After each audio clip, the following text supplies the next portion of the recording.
Okay, so I'm not an expert in anything.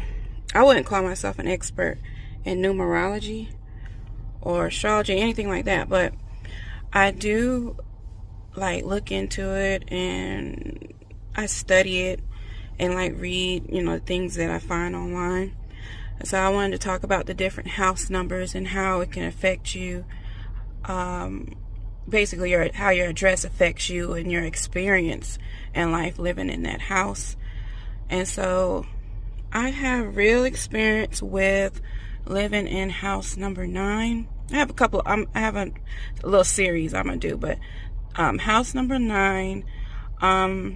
So when I look up house number 9, it's supposedly be a house of karmic experiences, spiritual experiences. It's also the rehabilitation house.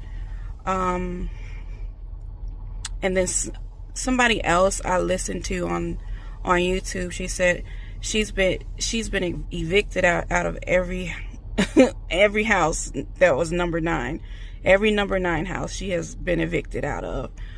And that's been my experience too. So the first time I moved out, I lived in a house number 9. I was there for a while, and that's when I got my spiritual awakening. I got into meditation and I set up an altar, and I had a lot of lucid dreams and a lot of spiritual experiences there living in that house. And the rehabilitation part, a lot of people came to live with me.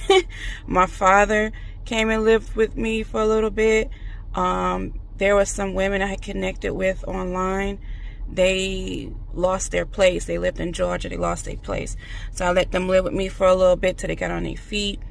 And a couple other people, came to live with me.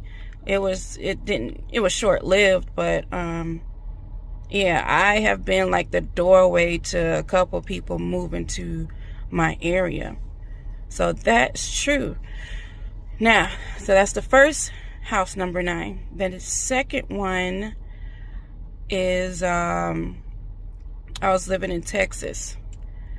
Already kind of spiritual, but not so karmic. Maybe because I felt the universe led me there. Maybe that's where the karma ended up at, but I don't know.